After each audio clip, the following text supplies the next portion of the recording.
Último exemplo sobre o potencial elétrico é o potencial elétrico gerado por um disco isolante com sigma uniforme.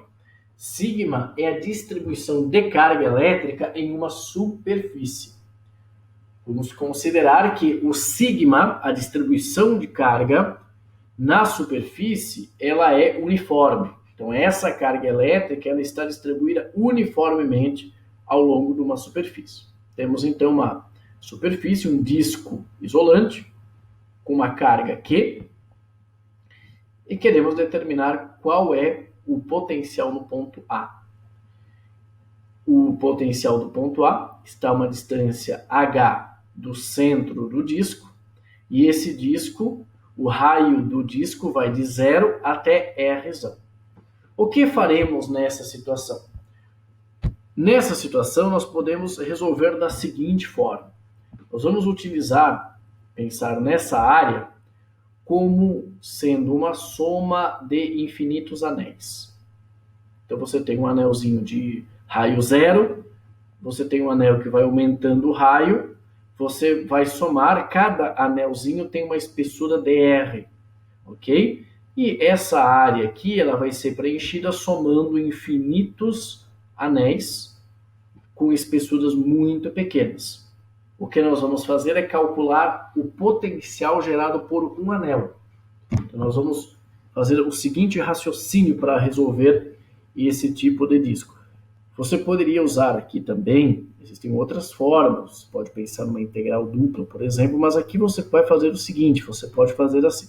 Você pode considerar esse anel dividido em vários anéis, onde você começa com o anel menor, vai aumentando o tamanho aqui do anel, depois você vai somando todos os anéis. E essa é uma soma escalar. No campo elétrico, você fazia algo muito semelhante. Você só observava a questão da simetria. Então, vamos observar aqui. Vamos definir aqui um pequeno anel, que tem um elemento, a espessura desse disco é desprezível. Estamos nos preocupando com a carga elétrica distribuída nessa superfície. Então, esse anel tem uma espessura dr. E esse anel tem um elemento de carga dq. Então, essa espessura dr no elemento de carga dq. O sigma é a distribuição de carga, que esse anel aqui ele tem uma espessura e um comprimento. O sigma é a distribuição de carga ao longo dessa área.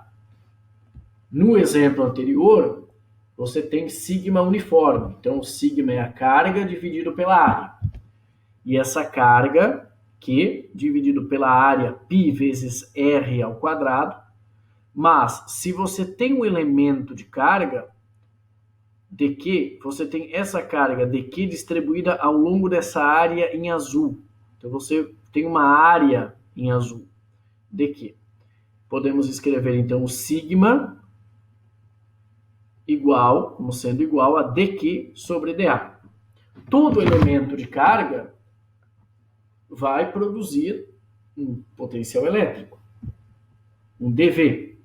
Então, esse elemento de carga dq, todos esses pontos, esses elementos aqui, esses pontos desse anel,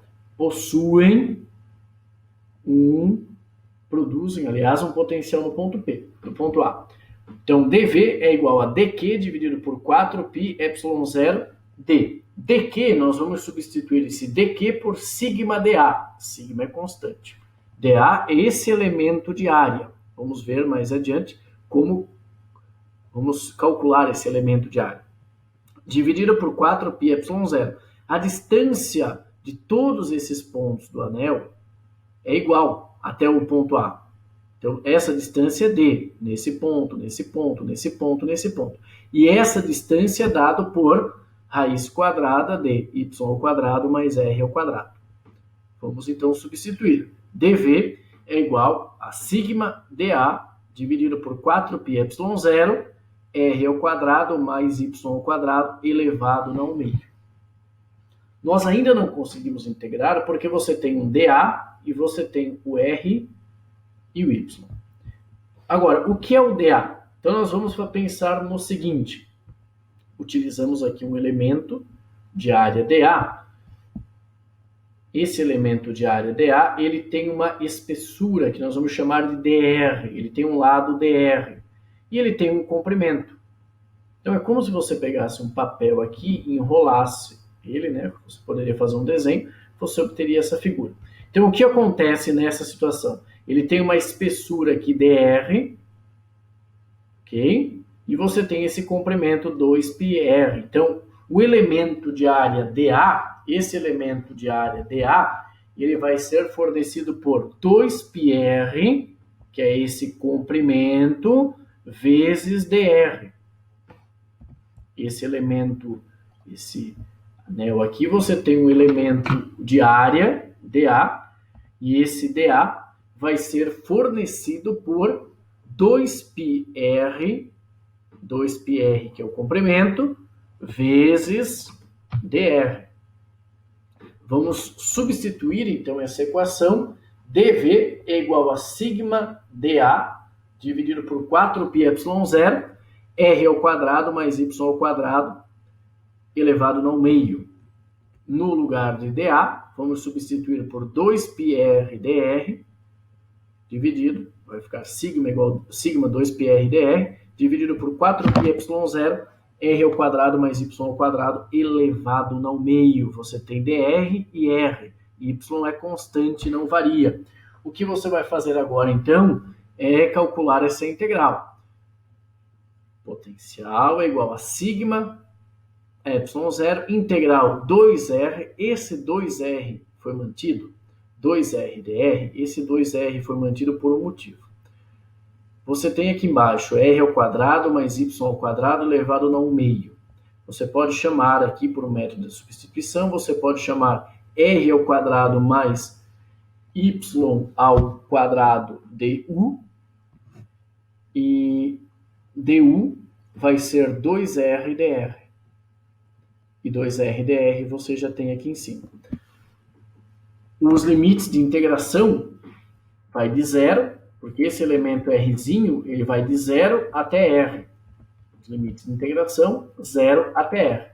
Resolvendo a integral e no lugar de sigma, do sigma, vamos substituir por carga dividido por 4π vezes r ao quadrado, temos que o potencial elétrico no ponto A é a carga dividido por 2πε0, r ao quadrado, raiz quadrada de y ao quadrado, mais r ao quadrado menos y.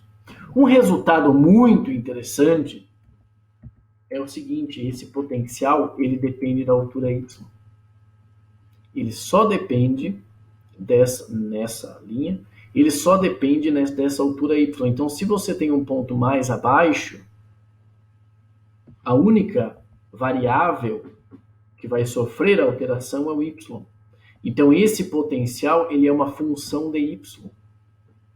Quando você calcula o potencial, é importante você analisar nessa situação, por exemplo, no espaço, do que ele depende. Ele depende da carga, ele depende do raio, do disco, mas se você variar o y, ele é uma função que depende do y.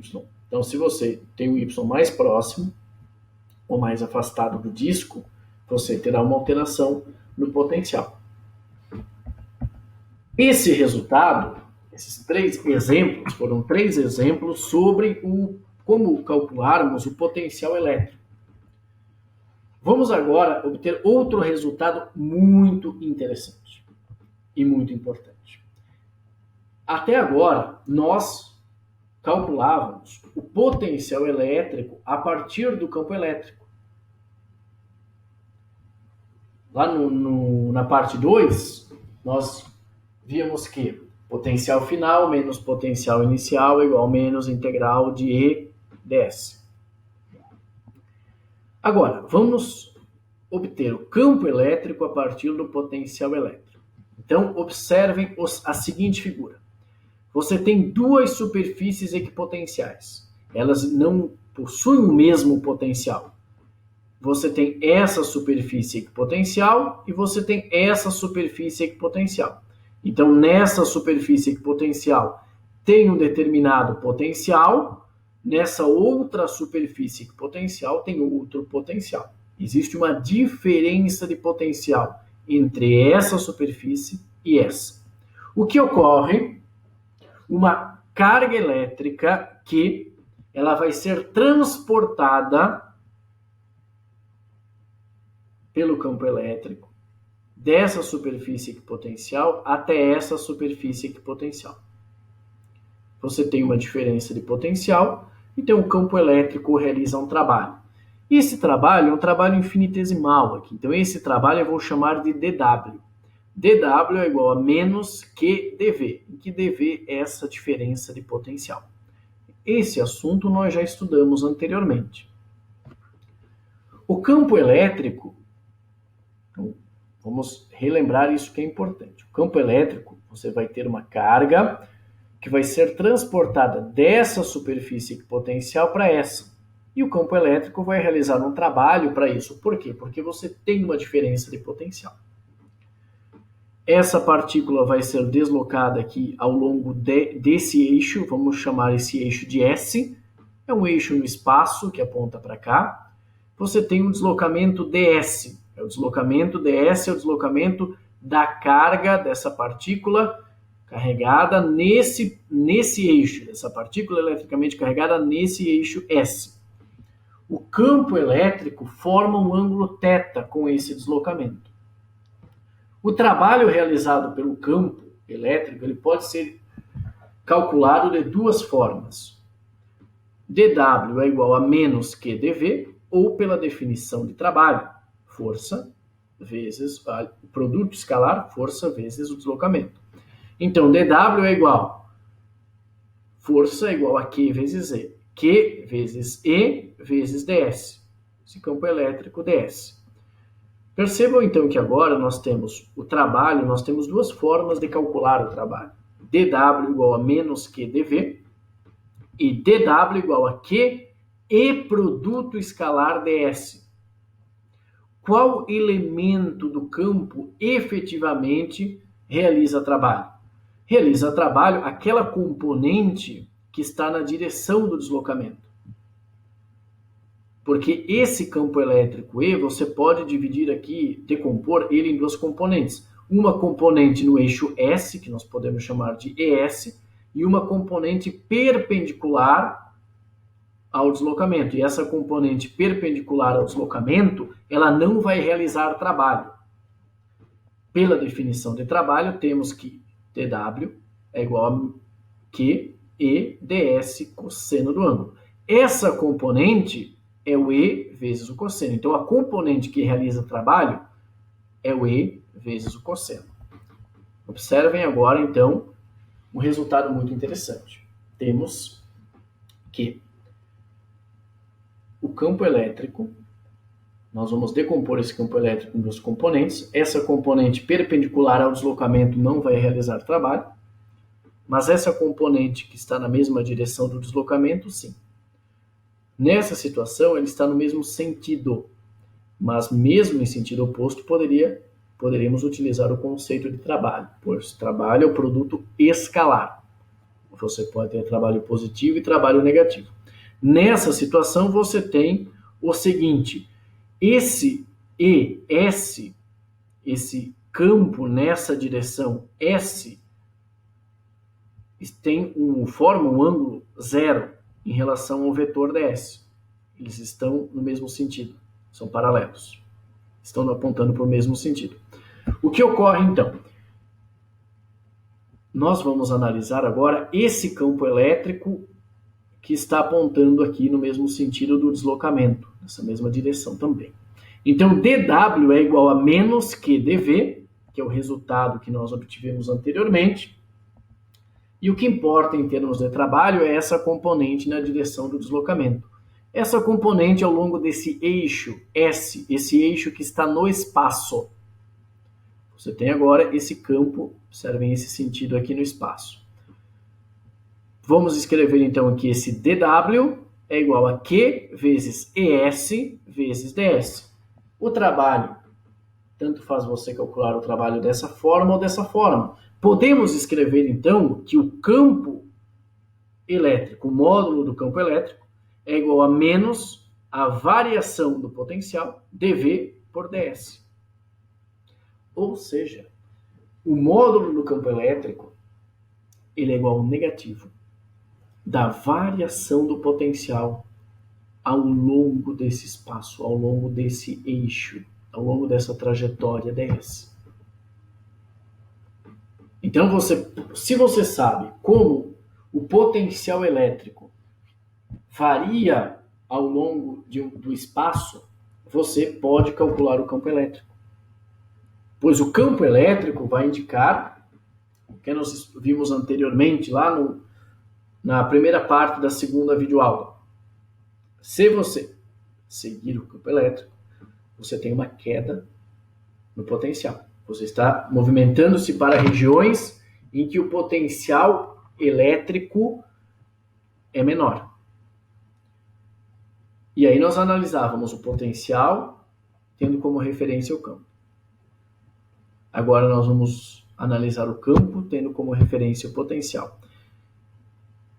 Esse campo, ele está ao longo desse eixo S, é o campo ao longo do eixo S. E esse deslocamento da partícula, ela foi ao longo desse eixo S, mas esse deslocamento poderia ter componentes. Você poderia ter um outro deslocamento em função de x, y, z, e o campo também poderia ter componentes x, y, z em 3 dimensões.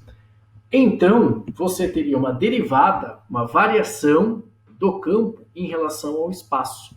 O campo elétrico, então, o módulo do campo elétrico aqui, é fornecido pela derivada parcial do potencial em relação ao eixo x. Se você quer calcular o valor do campo em x, basta você fazer menos a derivada parcial de v, e esse v ele pode variar com x, y, z em relação ao x. Se não tem variação com o x, o campo elétrico em x é zero.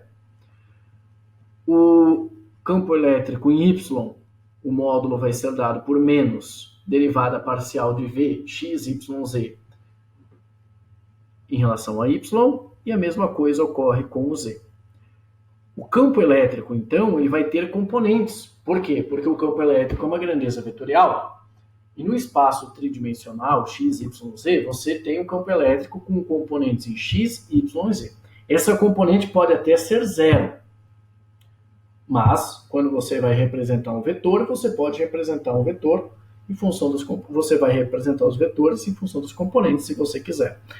Podemos escrever, então, que o vetor campo elétrico é menos o gradiente do potencial. Você tem o menos o gradiente. O que isso significa? A variação do potencial elétrico no espaço, o negativo dessa variação numa determinada direção, num determinado eixo, fornece o campo elétrico naquele eixo, como o campo elétrico varia ao longo daquele eixo. Então, essa é uma aplicação interessante quando a gente utiliza o gradiente, porque o gradiente do potencial vai incluir esses 3 termos. E aí nós vamos definir, então, o campo elétrico a partir do potencial elétrico. Até agora, o que nós fazíamos? Nós, sabendo o potencial elétrico, nós calculávamos sabendo o campo elétrico, nós calculávamos o potencial elétrico. Mas você pode também, sabendo o potencial elétrico, você pode calcular o campo elétrico. Lembrem disso, à medida que você varia, você tem uma variação no potencial elétrico. Você tem uma variação do potencial elétrico ao longo de um certo eixo, você tem um campo elétrico. Se o potencial elétrico não varia ao longo do eixo x, o que significa isso? Que o valor do campo elétrico em x é zero. E esse sinal é bem interessante. Esse sinal é o que nós estávamos falando anteriormente. Quando você segue a linha do campo elétrico, quer dizer, quando você está movimentando-se ao longo de um trajeto e você percebe que o potencial está diminuindo, então você tem aqui uma variação em relação a esse espaço negativo, você está indo no sentido do campo elétrico. Se essa variação é negativa, aqui vai ser negativo, você tem o menos. Então você tem, à medida que você movimenta-se ao longo da linha do campo elétrico, ao longo desse sentido do campo elétrico, você tem uma queda no potencial. Um resultado interessante, então temos que o campo elétrico pode ser fornecido por menos o gradiente do potencial. Um resultado interessante é esse do disco. O disco, o potencial elétrico gerado pelo disco no ponto A, ele depende apenas, além das outras grandezas, mas ele depende do Y. Ele não depende do X. Ou seja, não existe campo elétrico resultante aqui em A, não existe campo elétrico em X, em virtude do disco. Uma outra forma de fazer isso era o que nós fazíamos quando a gente calculava o campo elétrico. Cada elemento de carga gera um campo, então você tem um campo para cá, um outro para cá. Nós fazíamos a decomposição, observávamos uma simetria que esse campo em X cancelava esse e calculávamos o campo elétrico. Ok, mas sabendo o potencial elétrico, você já consegue obter informações importantes. Então, um exemplo. Observem esse exemplo. O potencial elétrico gerado por um disco, conforme vimos nesse exemplo anterior, o potencial elétrico é dado por 2π ε0 r ao quadrado, raiz quadrada de y ao quadrado mais r ao quadrado menos y. Você quer calcular o campo elétrico em y. O campo elétrico, você vai calcular o campo elétrico, você vai utilizar menos o gradiente do potencial. Mas esse campo elétrico, esse potencial elétrico, ele não varia nem em x e nem em y. Então, o campo elétrico em x, aliás, ele não varia nem em x e nem em z. Então, o campo elétrico em x e em z é zero. Ele só varia em y. E o campo elétrico em y, o que você vai fazer? Você vai fazer menos a derivada parcial do potencial em relação ao y. Resolvendo, você obtém carga dividido por 2 ε0 π r ao quadrado, 1 menos y raiz quadrada de y ao quadrado mais r ao quadrado. Então, sabendo o potencial elétrico, você consegue também obter o campo elétrico.